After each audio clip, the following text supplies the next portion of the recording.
قال عبد الله بن المبارك رحمه الله رب عمل صغير تعزمه النية ورب عمل كبير تصغره النية আব্দুল্লাহ ইবনুল মুবারক রাহমাতুল্লাহি আলাইহি বলেন, বিশুদ্ধ নিয়ত ছোট ছোট আমলকে বড় বানায় দেয়, আর অশুদ্ধ নিয়ত বড় আমলকে ছোট বানায় দেয়। নাউজুবিল্লাহ।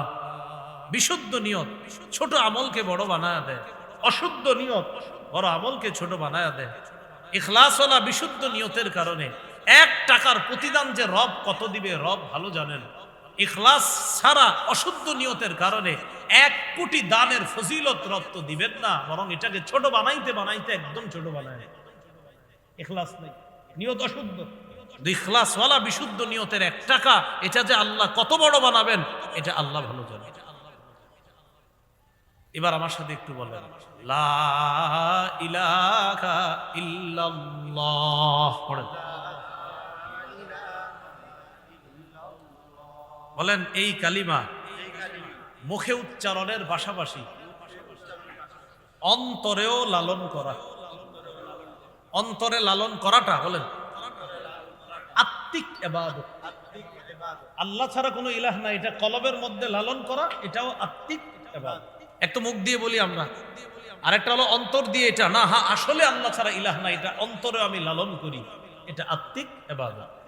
সহিহ বুখারীর 44 নম্বর হাদিস, قال رسول الله صلى الله عليه وسلم يخرج من النار من قال لا إله إلا الله وفي قلبه وزن شعيرة من خير ويخرج من النار من قال لا إله إلا الله وفي قلبه وزن برة من خير ويخرج من النار من قال لا إله إلا الله وفي قلبه وزن ذرة من خير রাসূলুল্লাহ সাল্লাল্লাহু আলাইহি সাল্লাম বলেন, যার অন্তরে গম পরিমাণ, জব পরিমাণ, অনু পরিমাণ ঈমান থাকবে, সে একদিন না একদিন জাহান্নাম থেকে বের হয়ে জান্নাতে প্রবেশ করবে। সুবহানাল্লাহ। অন্তরে এটা আত্মিক ইবাদত। আত্মিক ইবাদত আরেকটা তাওয়াক্কুল, আল্লাহর উপর ভরসা করা, এটাও আত্মিক ইবাদত। ওয়া মান ইয়াতাওয়াক্কাল আলাল্লাহি ফাহুয়া হাসবু, যে ব্যক্তি আল্লাহর উপর ভরসা করে আল্লাহ তার জন্য যথেষ্ট হয়ে যায়। যে আল্লাহর উপর ভরসা করে আল্লাহ তার জন্য যথেষ্ট হয়ে যায়। আল্লাহ আমাদের সকলকে এই আত্মিক ইবাদতগুলা বুঝে শুনে নিয়মিত যেন আমরা আত্মিক ইবাদতগুলা করতে পারি, আল্লাহ তৌফিক দান করেন। খুব মনোযোগ দেন। সুন্দর ফিকির করা আত্মিক ইবাদত, সুন্দর চিন্তা করা আত্মিক ইবাদত, বিশুদ্ধ নিয়ত করা আত্মিক ইবাদত, ইখলাস অন্তরে রাখা আত্মিক ইবাদত, লা ইলাহা ইল্লাল্লাহ মুখে উচ্চারণের পাশাপাশি কলবে এটা ধারণ লালন পালন করা, এটাও আত্মিক ইবাদত। তাওয়াক্কুল করা, ভরসা করা, এটাও আত্মিক ইবাদত। মনোযোগ সহকারে সবাই বলেন তো, কয় মাধ্যমে আমরা ইবাদত করি? মাত্র 1 মাধ্যমের আলোচনা আমাদের শেষ হলো, আত্মিক ইবাদত। এবার 2 মৌখিক ইবাদত। মুখ দিয়ে যে ইবাদত করি এটাকে বলা হয় মৌখিক ইবাদত।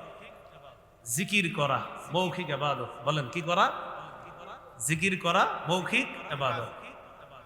লা ইলাহা ইল্লাল্লাহ সুবহানাল্লাহ আলহামদুলিল্লাহ লা ইলাহা ইল্লাল্লাহ আল্লাহু আকবার। মৌখিক ইবাদতটা মন দিয়ে সবাই একটু করি, চলেন। সুবহানাল্লাহ আলহামদুলিল্লাহ, লা লায়েত আলিফ টানবেন, লা ইলাহা ইল্লাল্লাহ আল্লাহু আকবার। মৌখিক ইবাদত করলাম, জিকির করলাম, এটা মৌখিক ইবাদত। লা ইলাহা ইল্লাল্লাহ নামক এই মৌখিক ইবাদত যদি কেউ করে, দিল থেকে ইখলাসের সাথে করে, রাসূলুল্লাহ সাল্লাল্লাহু আলাইহি সাল্লাম বলেন, মান ক্বালা লা ইলাহা ইল্লাল্লাহ মুখলিসান ক্বাত্তু ইল্লা ফুতিহাত লাহু আবওয়াবুস সামাই হাত্তা তুবজিয়া ইলাল আরশ।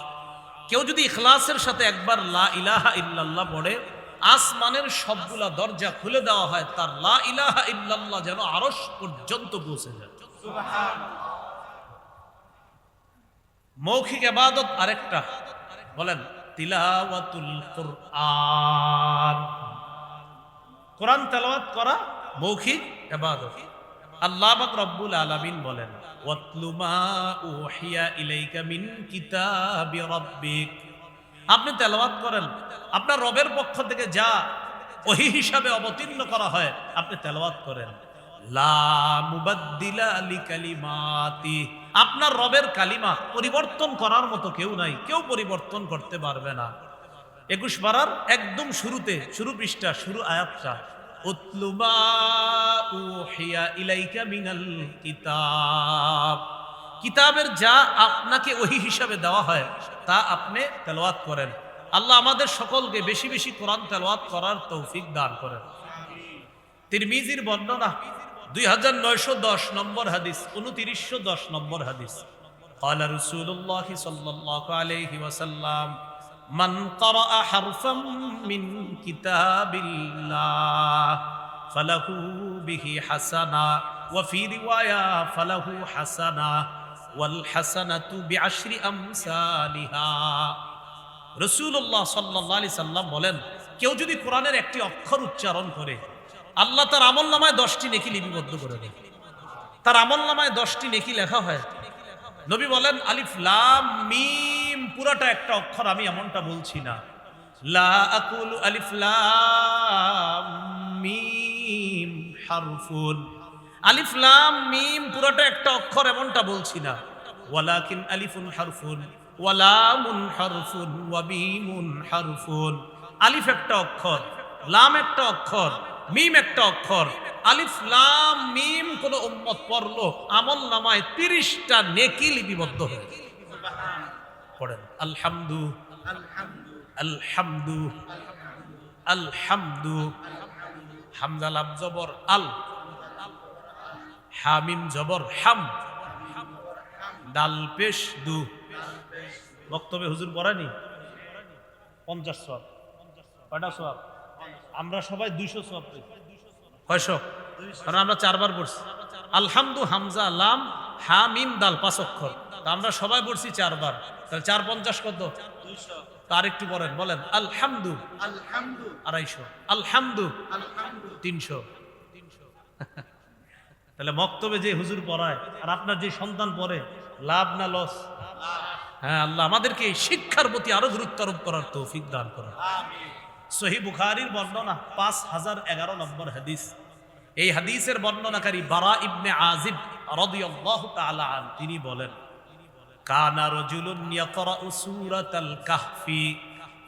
এক ব্যক্তি সূরা কাহফ তেলাওয়াত করতেছিলেন। সূরা কাহফ পড়েননি জুমার দিন? জি তো হুজুররা কইছে খালি, আর তো কেউ কয় না। হ্যাঁ, সূরা কাহফ আলেম ছাড়া অন্যরা পড়েন কে কে দেখি? মাশাআল্লাহ, বারাকাল্লাহ, মাশাআল্লাহ। ইনশাআল্লাহ পড়বেন কারা? সবচেয়ে বড় উপকার, দাজ্জালের ফিতনা থেকে আল্লাহ আপনাকে হেফাজত করবেন। এটা কেন পড়বেন না? জুমার দিন পড়ে ফেললেন। হাফেজ যারা আছেন, আপনাদের তো 15-20 মিনিট লাগবে না, 15 মিনিট সর্বোচ্চ 15 মিনিট লাগবে, তো আপনি তো মসজিদে যাইতে যাইতে পড়ে ফেলতে পারেন হাফেজ সাহেবরা। তাহলে সূরাতুল কাহফটা মা বোনদেরকেও বলবেন পড়তে, জুমার দিন আপনারাও পড়বেন। জুমার আগে আগে আপনি বাস যখন 10টার দিকে গোসল করে, সাধারণত আমাদের দেশের মুসলমানরা 10টার দিকে গোসল করে রেডি হয় আস্তে আস্তে, তো আপনি 10টা বাজে গোসল করে আগে আগে মসজিদে চলে যান। ইমাম সাহেব মিম্বরে বসে 12:25 বা 15-তে বসে, তো এর আগে আপনি মসজিদে বৈশা দুখুলুল মসজিদ পড়লেন, পড়ার পর এরপরে যদি নফল নামাজ পড়তে মন চায় কিছু পড়লেন, আর যদি না আমি পড়বো না, তো বসে বসে সূরা কাহফটা তেলাওয়াত করেন। এরপর খতিব সাহেব আসবে, উনি বয়ান করবে, তারপর আপনি বয়ানে মনোযোগ দিলেন। তা আপনারা গুরুত্ব দিয়ে আমলটা করেন, আল্লাহ তৌফিক দান করেন। মা বোনদেরকেও বলবেন তারাও যেন জুমার দিনে আমলটা করে। আল্লাহ নারী পুরুষ সকলকে তৌফিক দান করেন। তাহলে সবচেয়ে বড় লাভ কি? দাজ্জালের ফিতনা থেকে আল্লাহ হেফাজত করে। এক ব্যক্তি সূরা কাহফ তেলাওয়াত করতেছে, সহিহ বুখারীর 5011 নম্বর হাদিস শোনাচ্ছে। তো যখন তেলাওয়াত করতেছে ওয়া ইলা জানিবিহি হিসানুন মারবুতুন বিশাতানাইন, তার পাশে একটা ঘোড়া বাঁধা দুইটা রশি দিয়ে, যিনি তেলাওয়াত করতেছে। ফাতাকাশাতহু সাহাবা, আকাশের মেঘ এটারে ছায়া দিতেছে, মানে আকাশের মেঘের মতো একটা আইসা এরকম ছায়া দিতেছে। ফাজাআলা ইয়ানফিরু, ঘোড়া লাফানো শুরু করছে। সাহাবী অবাক হয়ে গেলেন। ফালাম্মা আসবাহা আতান নবী সাল্লাল্লাহু আলাইহি ওয়াসাল্লাম ওয়া যাকারা যালিকা লা, সকাল যখন হয় আল্লাহ নবীর কাছে যাওয়ার পর নবীকে পুরা ব্যাপারটা বলেন।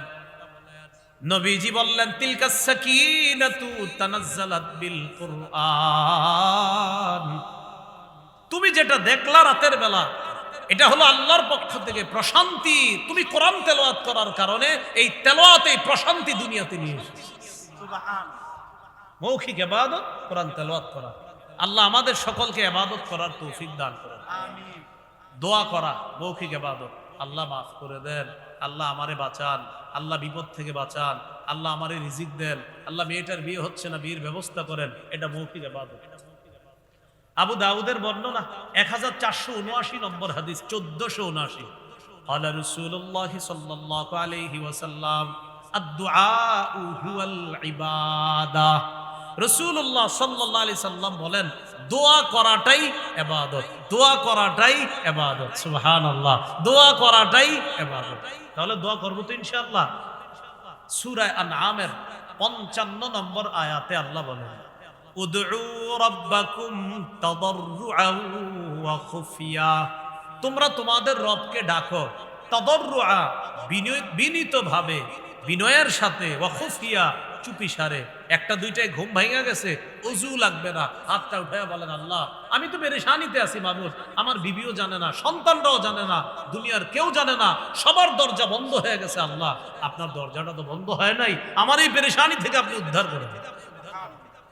চুপিসারে এইভাবে আল্লাহরে বলেন। আল্লাহ আমাদের সকলকে দোয়া করার তৌফিক দান করেন। এটা কি ইবাদত? মৌখিক ইবাদত। ইবাদত কয় মাধ্যমে করি? 3 নাম্বার শারীরিক ইবাদত, যে ইবাদত আমরা শরীর দিয়ে করি, যেমন নামাজ। যেমন কি? নামাজ। সূরা হজের 77-78 নম্বর আয়াতে আল্লাহ বলেন ইয়া আইয়ুহাল্লাযীনা আমানুর কাউ ওয়াসজুদু ওয়া'বুদু রাব্বাকুম ওয়াফআলুল খায়রা লাআল্লাকুম তুফলিহুন। হে ঈমানদারগণ, ইরকাউ, তোমরা রুকু করো, ওয়াসজুদু, সিজদা করো, ওয়া'বুদু রাব্বাকুম, তোমরা তোমাদের রবের ইবাদত করো, ওয়াফআলুল খায়র, ভালো কাজ করো, লাআল্লাকুম তুফলিহুন, যাতে তোমরা সফলকাম হও। ক্বালা রাসূলুল্লাহ সাল্লাল্লাহু আলাইহি ওয়াসাল্লাম লাউ আন্না নাহরান বিবাবি আহাদিকুম ইয়াগতাসিলু ফীহি কুল্লা ইয়াওমিন 5 মাররাত ফাহাল ইয়াবকা মিন দারানিহি শাই। নবী বলেন তোমাদের কারো বাড়ির সামনে একটা পুকুর আছে, এই পুকুরে ওই ব্যক্তি দৈনিক 5 বার গোসল করে, আচ্ছা বলো তো তোমরা তার শরীরে কি কোনো ময়লা থাকবে? আপনারা বলেন তো। নবীজি বলেন তার শরীরে কি কোনো ময়লা থাকবে? তো সাহাবীরা জবাব দিছে লা ইয়াবকা মিন দারানিহি শাই, হুজুর তার শরীরে কোনো ময়লা থাকবে না। নবীজি সাল্লাল্লাহু আলাইহি সাল্লাম বললেন ফাযালিকা মিসলুস সালাওয়াতিল খামস ইয়ামহুল্লাহু বিহিন্নাল খাতায়া। এইভাবে 5 ওয়াক্ত নামাজ যদি কেউ পড়ে, 5 বার গোসল করলে যেমন তার শরীরে কোনো ময়লা অবশিষ্ট থাকে না, 5 ওয়াক্ত নামাজ যদি কোনো বান্দা পড়ে আল্লাহ তার গুনাহগুলা ধুয়ে মুছে সাফ করে দেন। সুবহানাল্লাহ। আল্লাহ আমাদের সকলকে শারীরিক ইবাদত করার তৌফিক দান করেন। 4 নাম্বার আর্থিক ইবাদত, যেটা সম্পদ দিয়ে করি, যাকাত দেওয়া, সদকা করা, বিধবা অসহায় এতিমদের সহযোগিতা করা। সহিহ বুখারীর 5353 নম্বর হাদিস। ক্বালা রাসূলুল্লাহ সাল্লাল্লাহু আলাইহি ওয়াসাল্লাম আস-সাঈ আলাল আরমিলাতি ওয়াল মিসকিনি কাল মুজাহিদি ফি সাবিলিল্লাহ। কেউ যদি কোনো বিধবা অথবা এতিম মিসকিন অসহায়ের পিছনে সহযোগিতা করার চেষ্টা চালায়, যেভাবে হোক সহযোগিতা করার চেষ্টা চালায়, আল্লাহর রাস্তায় জিহাদ করলে যে সওয়াব, ওই মুজাহিদের মতো সওয়াব আল্লাহ তাকে দান করবে। যাকাত দেওয়া আর্থিক ইবাদত, সদকা করা আর্থিক ইবাদত। সহিহ বুখারীর বর্ণনা, ক্বালা রাসূলুল্লাহ সাল্লাল্লাহু আলাইহি ওয়াসাল্লাম, মান আতাহুল্লাহু মালা ফালাম ইউআদ্দি যাকাতা মুথিলা লাহু ইয়াউমাল কিয়ামাতি শুজাআন আকরা। যে ব্যক্তিকে আল্লাহ টাকা পয়সা দান করেছে, যাকাতের যোগ্য হয়েছে উনি, কিন্তু যাকাত দেয় নাই, কিয়ামতের ময়দানে এই যাকাত যোগ্য সম্পদ যতটুকুর যাকাত দেন নাই, এটা 20 দর সাপে রূপান্তরিত হবে। এই সাপ তাকে কিয়ামতের ময়দানে তার সামনে এইভাবে ফনা দিয়ে বলবে, আনা কানজুকা আনা মালুকা, আমি তোমার সেই সঞ্চিত সম্পদ, যে সম্পদের যাকাত তুমি দাও নাই, আমি সেই সম্পদ এখন সাপ হয়ে তোমাকে আমি খাবো। আল্লাহ আমাদের সকলকে বকেয়া যাকাত যারা দেন নাই, এলাকার উলামায়ে কেরামের সাথে কথা বলে যাকাত আদায় করে দেন। পাশে বড় বড় মাদ্রাসা আছে, তাদের সাথে কথা বলেন। এই যে আজকে আলোচনা করছে মুফতি আতাউল হক, আমাদের পরিচিত মানুষ, আতাউল হক বায়াস, মুজাফফরুল মাদ্রাসার মুতামিম শাহ মুফতি আমজাদ শাহ হুজুর আছেন, আরো ওই যে আপনার এখানে বড় হুজুরের নাম লেখা হয়েছে মাওলানা মুহিবুল্লাহ সাহেব, ওনাদের মতো আলেমদের সাথে বসেন।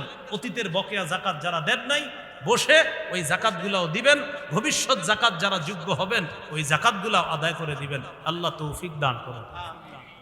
5 নাম্বার, যেই ইবাদত অর্থ এবং শরীর দিয়ে করা হয়, এই ইবাদতটাকে বলা হয় আর্থিক এবং শারীরিক ইবাদত।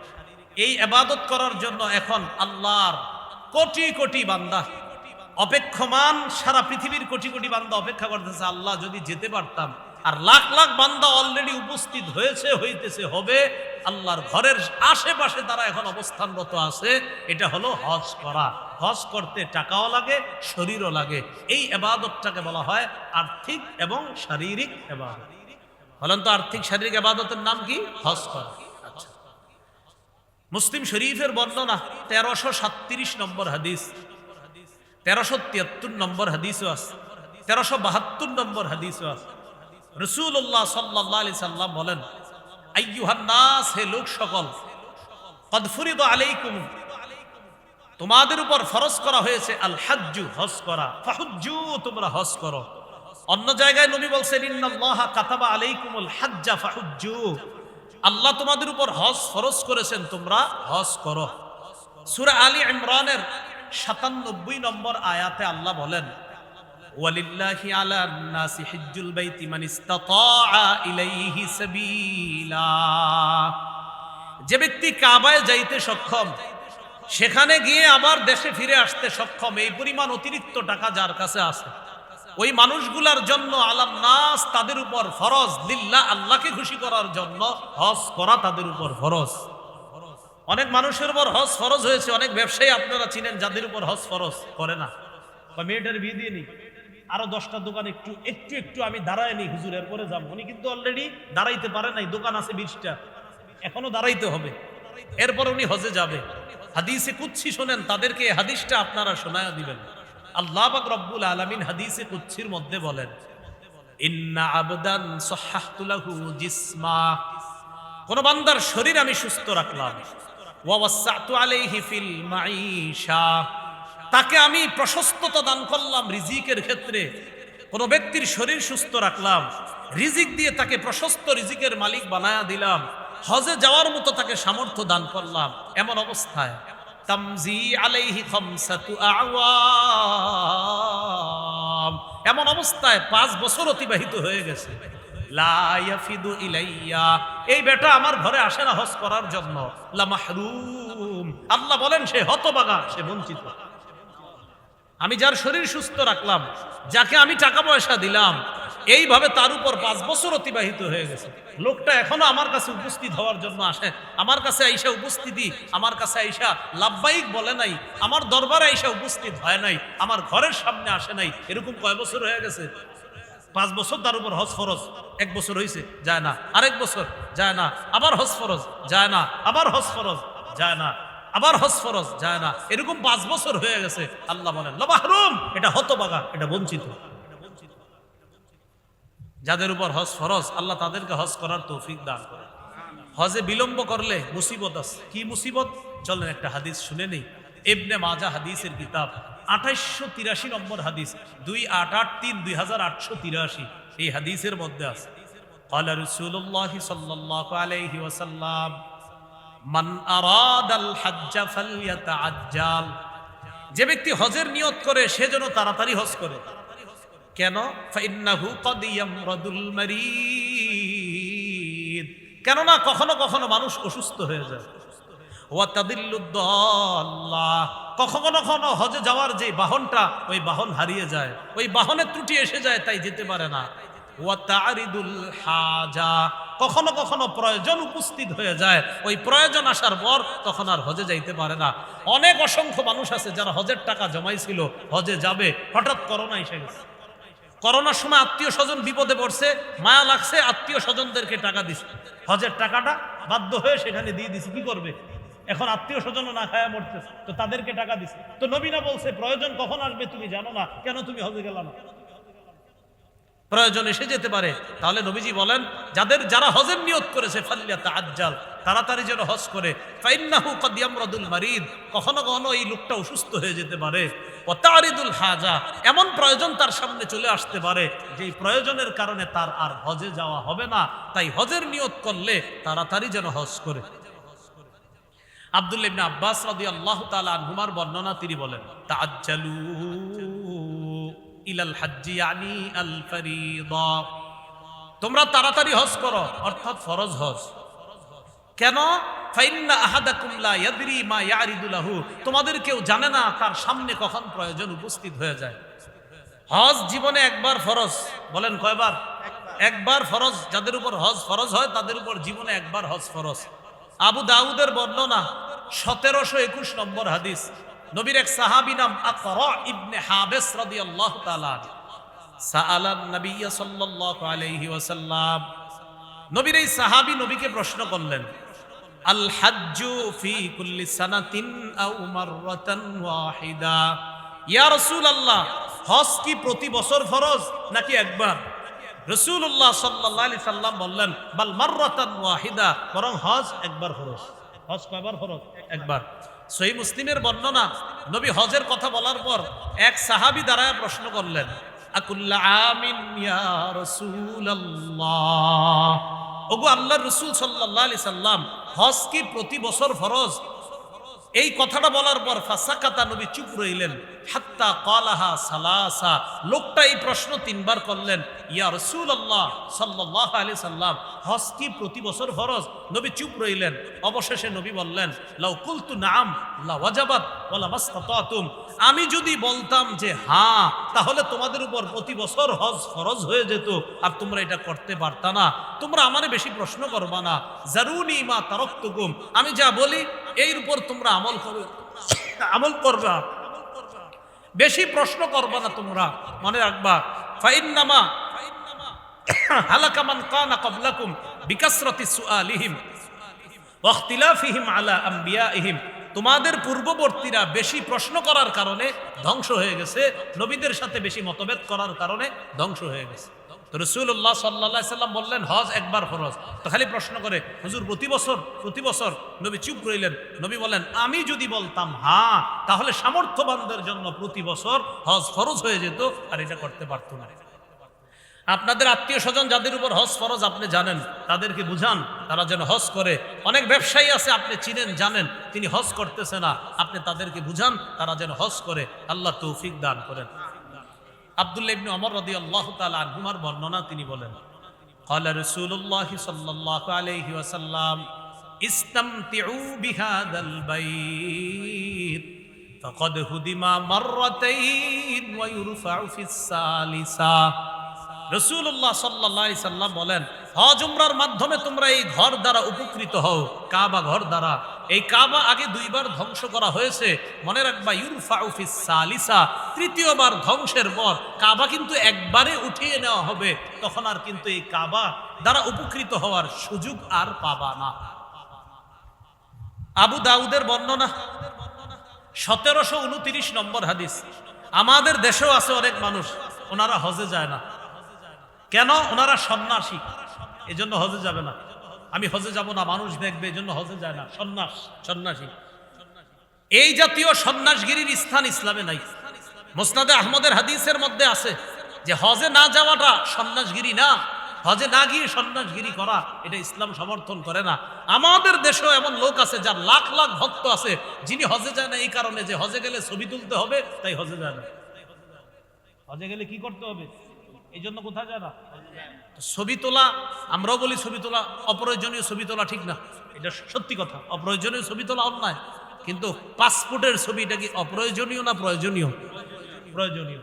তো অপ্রয়োজনীয় একটা আরেকটা প্রয়োজনীয়। তো পাসপোর্টের ছবি এটা প্রয়োজনীয়, এটা তুলতে হবে, তুলে হজে যেতে হবে। তো অনেকে বলে যে ছবি তোলা লাগে এই জন্য হজে যায় না, নাউজুবিল্লাহ, এটা সন্ন্যাসগিরি না।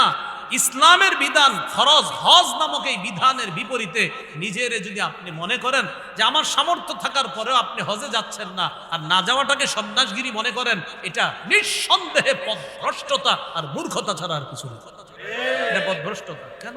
রাসূলুল্লাহ সাল্লাল্লাহু আলাইহি সাল্লাম বলেন, লা সরুরতা ফিল ইসলাম, ইসলামে সন্ন্যাসবাদী এই জাতীয় সন্ন্যাসবাদী করা যাবে না। হজ না করে সন্ন্যাসগিরি করবেন, এটা যাবে না। আল্লাহ আমাদের সামর্থ্যবানদেরকে হজ করার তৌফিক দান করেন। হজের কি ফায়দা? হজের এক নাম্বার ফজিলত, হজ করলে আগের সব গুনাহ মাফ। এই ব্যাপারে আপনাদেরকে কয়েকটা হাদিস শুনাই, মন দিয়ে শুনে। তিরমিজির বর্ণনা 811 নম্বর হাদিস। এই হাদিসের মধ্যে আছে, ক্বালা রাসূলুল্লাহ সাল্লাল্লাহু আলাইহি ওয়াসাল্লাম, মান হাজ্জা ফালাম ইয়ারফুস ওয়ালাম ইয়াফসুক গুফিরা লাহু মা তাকদ্দামা মিন যামবি। যে ব্যক্তি হজ করলো, হজে যাওয়ার পর ফালাম ইয়ারফুস অশ্লীল কথা বলল না, ওয়ালাম ইয়াফসুক অশ্লীল কাজ কর্ম ঝগড়া ঝাঁটি করলো না, গুফিরা লাহু মা তাকদ্দামা মিন যামবি, তার আগের সবগুলা গুনাহ মাফ করে দেওয়া হয়। আরেকটা ফজিলত শুনেন, সহিহ বুখারীর বর্ণনা 1773 নম্বর হাদিস। ক্বালা রাসূলুল্লাহ সাল্লাল্লাহু আলাইহি ওয়াসাল্লাম, মান হাজ্জা লিল্লাহ ফালাম ইয়ারফুস ওয়ালাম ইয়াফসুক রাজাআ কায়াউমিন ওয়ালাদাতহু উম্মুহু। যে ব্যক্তি আল্লাহর জন্য হজ করলো, হজের মধ্যে গিয়ে অশ্লীল কাজ করলো না, অশ্লীল কথা বললো না, অশ্লীল বাক্য আলাপ করলো না, অশ্লীলতায় লিপ্ত হলো না, সে হজ থেকে এমন ভাবে ফিরবে যেন তার মা আজকে তাকে জন্ম দিয়েছে। নবজাতক শিশুর মতো সে হজ থেকে ফিরবে।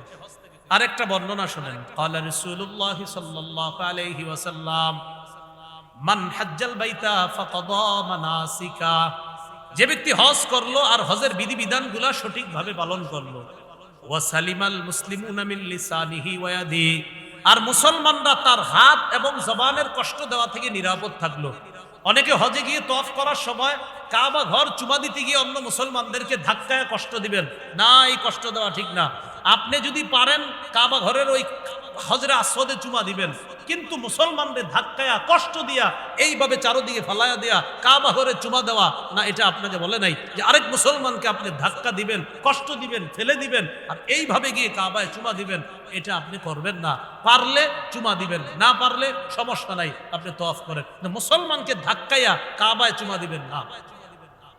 কারণ নবীজি সাল্লাল্লাহু আলাইহি সাল্লাম বললেন, যে ব্যক্তি হজ করলো, ফাকাদা মানাসিকা, হজের বিধিবিধানগুলো সঠিকভাবে পূর্ণ করলো, ওয়া সালিমাল মুসলিমুনা মিন লিসানিহি ওয়া ইয়াদিহি, আর ওই ব্যক্তি থেকে অন্য হাজী সাহেবরা তার মুখ এবং হাতের কষ্ট দেওয়া থেকে বিরত থাকলো, রাসূলুল্লাহ সাল্লাল্লাহু আলাইহি সাল্লাম বলেন, গুফিরা লাহু মা তাকদ্দামা মিন যামবি, তার আগের গুনাহগুলো মাফ করে দেওয়া হবে। যারা হজে গিয়েছে আলহামদুলিল্লাহ, যারা যাব নিয়ত করেছি আমরা সেখানে গিয়ে মুখ আর হাত দিয়ে কাউকে কষ্ট দিব না, বলেন ইনশাআল্লাহ।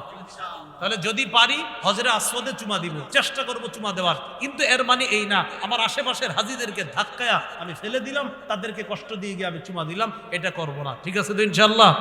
আপনি ইনশাআল্লাহ পাইবেন চান্স, একটু অপেক্ষা করবেন। খালি রাতে দেখবেন একটা সময় একটু ভিড় কম থাকে, তখন সবাই একটু হোটেলে চলে যায়, ঘুমায়া যায়, ওই টাইমে একটা চান্স দিতে পারেন না? ওই টাইমে চান্স দিবেন, দেখবেন 7-8 বার চুমা দিতে পারবেন। এই জন্য অপেক্ষা থাকবেন, আল্লাহ তো আপনারা দেখতেছে, অপেক্ষায় থাকবেন যে কখন একটু ভিড় কম, তো এই সময় গিয়ে আসতে আপনি কাজটা করে চলে আসেন, হজরে আসওয়াদকে চুমা দিয়ে চলে আসেন। একটা রাত 1টা, 1:30, 2টার দিকে অপেক্ষায় থাকেন, ওই টাইমে একটু ভিড় কম থাকে, সবাই হোটেলে যায়, একটু আরাম করে আবার 2টা, 2:30টায় সবাই হারামে চলে আসে। তো এর আগের মুহূর্তটা আপনি অপেক্ষা করবেন যে কখন একটু ভিড় কম থাকে, তখন গিয়ে আপনি হজরে আসওয়াদে চুমা দিয়ে চলে আসেন। এই চান্সগুলা মানুষ বুঝে না, অপেক্ষা করতে হবে আপনার। এই চান্স এইভাবে নেবেন, আল্লাহ তৌফিক দান করেন। তাহলে কি শিখলাম? হজে গিয়ে কাউকে কষ্ট দেওয়া যাবে না, মুখ দিও না, হাত দিও না, তাহলে আমার আগের গুনাহগুলা মাফ করে দেওয়া হবে। সহিহ মুসলিমের বর্ণনা 121 নম্বর হাদিস, মাদ্রাসার পাঠ্যপুস্তক অনুসারে এই হাদিসের মধ্যে আসছে রাসূলের সাহাবী আমর ইবনুল আস মুমূর্ষ অবস্থায় খুব পেরেশানির মধ্যে আছে।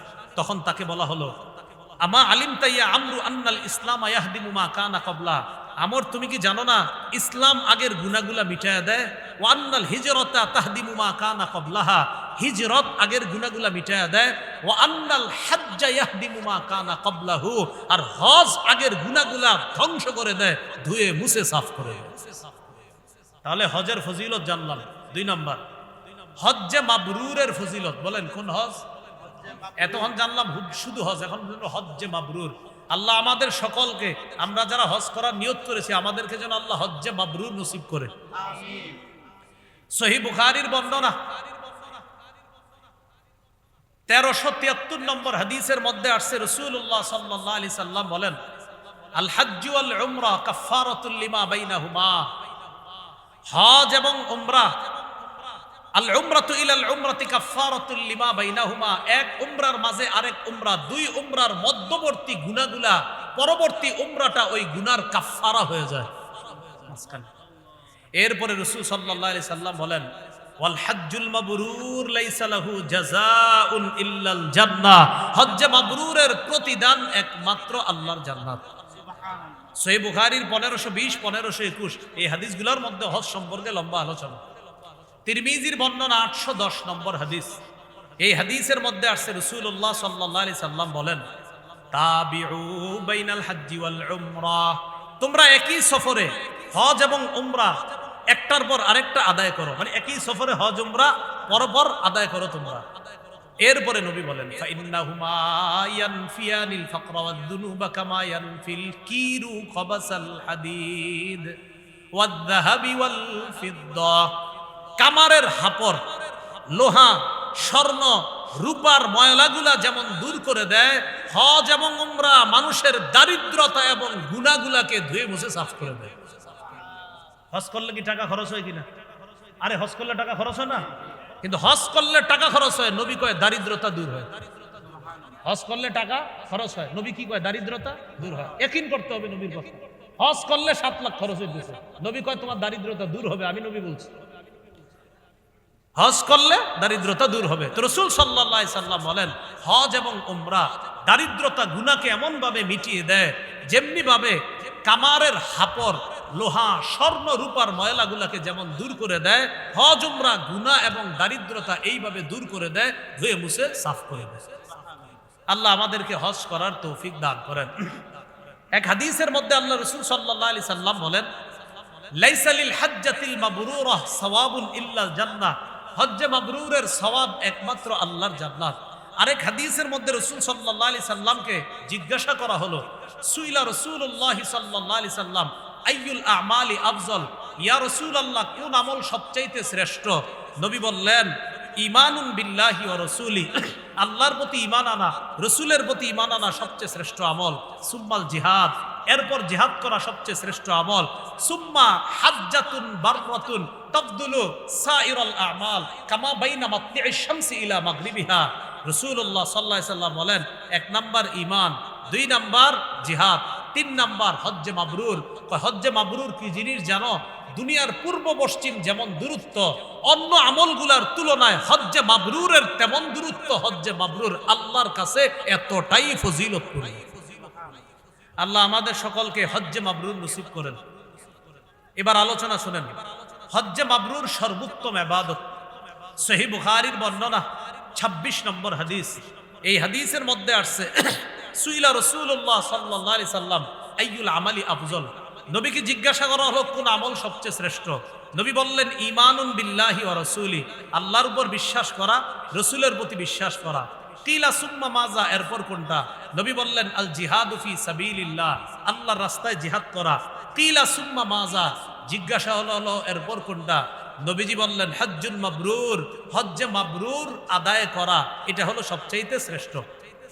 মা বোনরা যারা ওয়াজ শুনতেছেন মনে রাখবেন, হজ্জে মাবরুর যদি কোনো নারীকে আল্লাহ নসিব করে, ওই নারীকে জিহাদের সওয়াব আল্লাহ দান করে। সহিহ বুখারীর বর্ণনা 1520 নম্বর হাদিস।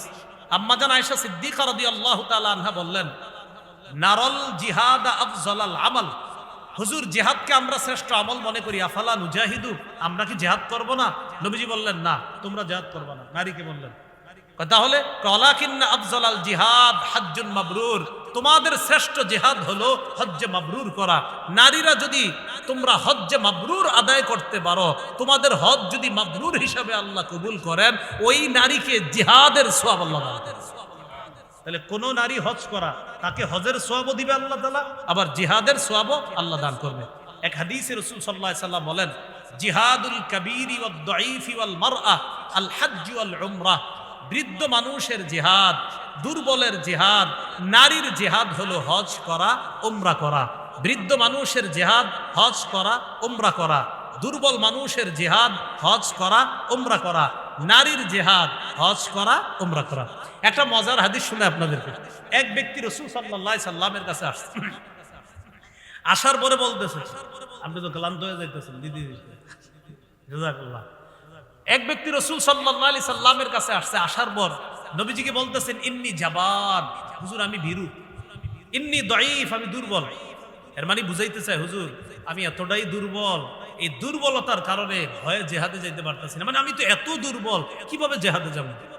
নবীজি বললেন, হালুম্মা ইলাল জিহাদ লা শাওকাতা ফি, তুমি এমন জিহাদের দিকে আসো, আমি তোমার এমন এক জিহাদের দাওয়াত দেই, যেই জিহাদে অস্ত্র শস্ত্র লাগে না, যেই জিহাদে তোমার শত্রু নাই, সেটা হলো আল হজ্জু। তুমি যদি হজ করো, আল্লাহ তোমাকে জিহাদের সওয়াব দান করবে। তাহলে নারীদের জিহাদ হজ করা, দুর্বলের জিহাদ হজ করা, বৃদ্ধ মানুষের জিহাদ হজ করা। এখনো যাদের বৃদ্ধ বাবা হজ করে নাই, আর আপনাদের অনেক সামর্থ্য আছে, আপনার বাবাও হজ ফরজ ছিল, করতে পারে নাই, আরে আপনি সন্তান হিসাবে করায় দেন না বাবার হজটা, সমস্যা কি? হ্যাঁ, আল্লাহ তৌফিক দান করেন। সকলে বলেন আমিন, বলেন আল্লাহ তৌফিক দান করেন। আমার সাথে একটু বলেন, হাজী সাহেবরা, উমরা আদায়কারীগণ, আল্লাহর প্রতিনিধি। সুবহানাল্লাহ। হাজী সাহেব কার প্রতিনিধি? ইবনে মাজাহ 2892 2893 এই দুই হাদিসের মধ্যে আসছে, রাসূলুল্লাহ সাল্লাল্লাহু আলাইহি সাল্লাম বলেন, আল হুজ্জাজ ওয়াল উম্মার ওয়াফদুল্লাহ, হাজী সাহেবগণ, উমরা আদায়কারীগণ আল্লাহর প্রতিনিধি। পরের হাদিসে নবী বলেন, আল গাজী ওয়াল হাজ ওয়াল আমির ওয়াল মুতামির ওয়াফদুল্লাহ, জিহাদকারী, হজ আদায়কারী, উমরা আদায়কারী আল্লাহর প্রতিনিধি। দাআহুম ফাআজাবুহু, আল্লাহ তাদেরকে ডাকছে, তারা আল্লাহর ডাকে সাড়া দিছে। সুবহানাল্লাহ। আল্লাহ হাজীদেরকে ডাকছে, হাজীরা আল্লাহর ডাকে সাড়া দিছে। এবার কি বলে নবী দেখেন, সাআলুহু আতাহুম, এবার হাজীরা আল্লাহর কাছে যা চাইবে আল্লাহ তাই দান করে। এবার একটা শুনেন, বলেন হাজীকে আল্লাহ মাফ করে, হাজী যার জন্য মাফ চায় তাকেও আল্লাহ মাফ করে।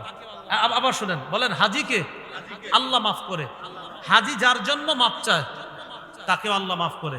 বলেন অতএব আমরা আমাদের স্বজনদেরকে ফোন করে আইফোন চাবো না, মোবাইল চাবো না, বরং বলবো আপনিও নিজের গুনার জন্য দোয়া করবেন, আমার জন্য দোয়া করবেন।